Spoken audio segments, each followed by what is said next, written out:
Lovena Ohl contributed to the development and achievements of Native American artists in the Southwest. She is recognized as a humanitarian as well as an internationally known businesswoman. In 1994, Lovena was presented the Governor's Arts Award for an individual who has made a significant contribution to the support of the arts in Arizona.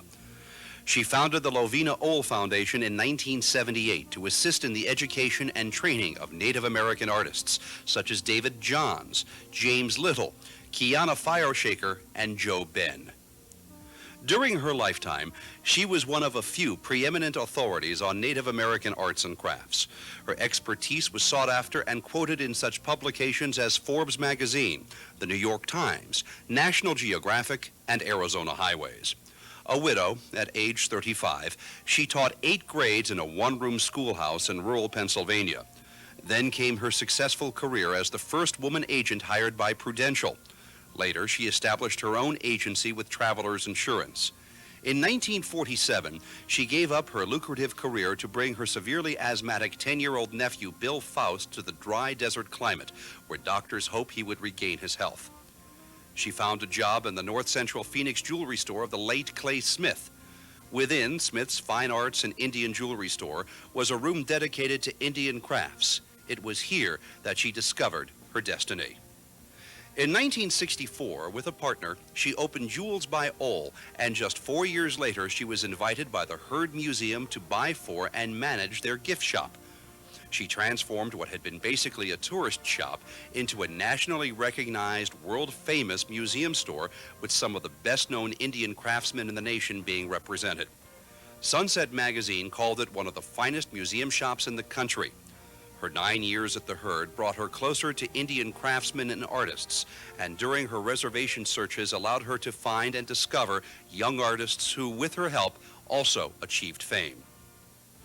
In 1977, at age 69, when most people dream of retirement, she partnered with John Van Itali to open the Lovena Ohl Gallery on the Scottsdale Civic Center Mall.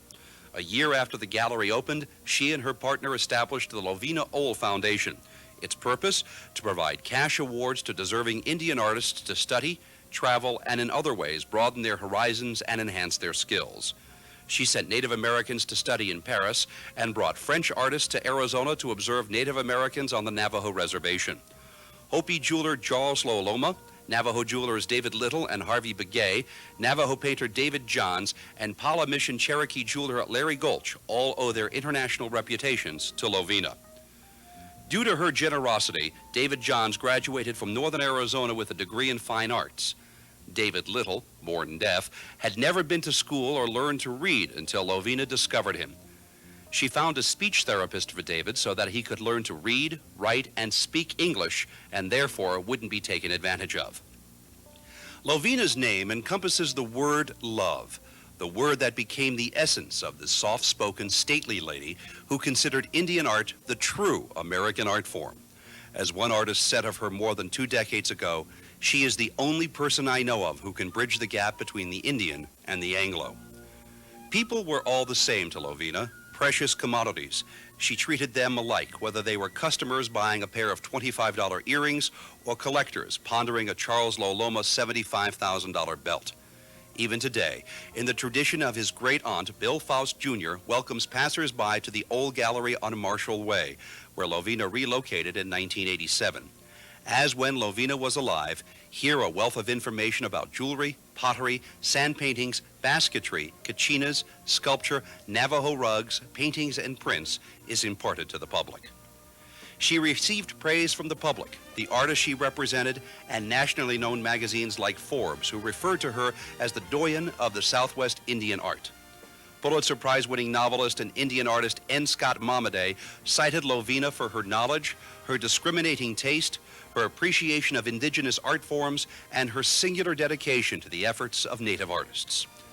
When she was nominated for the Governor's Arts Award, which she received in March of 1994, jewelry artisan Harvey Begay said, "She has served as an inspiration not only to me as a person, but also to many other individuals and artists around the country for many years. My experience with Lovena Ohl has been inspirational, challenging, and fun. Because of her persistence, my own work has taken on a new dimension. She personally cares about the artist as well as their family. Her contributions to Indian art and to Scottsdale's tourism industry have been unsurpassed.